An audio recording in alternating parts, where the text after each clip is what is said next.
Yalnızım yurtuzum bu güzel dünyada.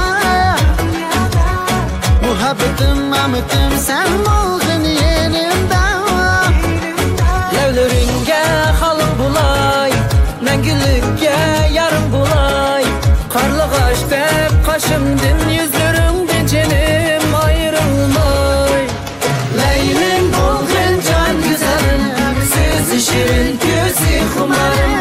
Mecnunum ben canlılarım, boynumda men kolay tumarım. Sen güzelim tüymez gazelim can yarim.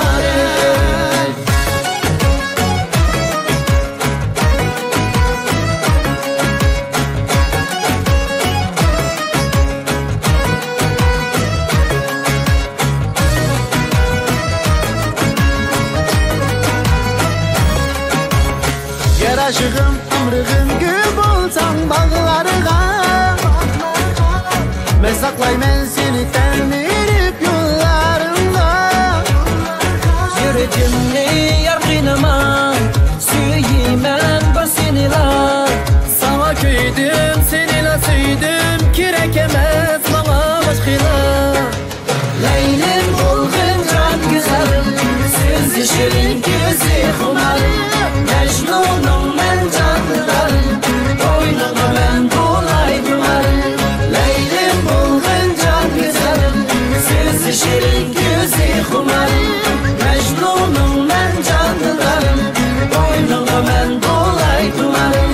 Sen güzelim tüymez gazelim can yarim.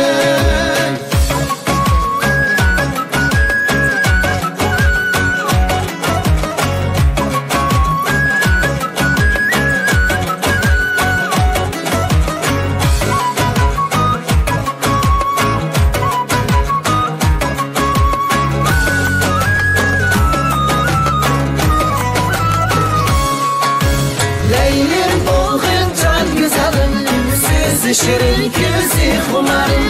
Mecnunum ben canlılarım, boynuma ben kolay dumarım. Leylim bulgun can güzelim, sizi şirin gözü kumarım. Mecnunum ben canlılarım, boynuma ben kolay dumarım. Sen güzelim tüymez gazelim can yarim. Sen güzelim tüymez gazelim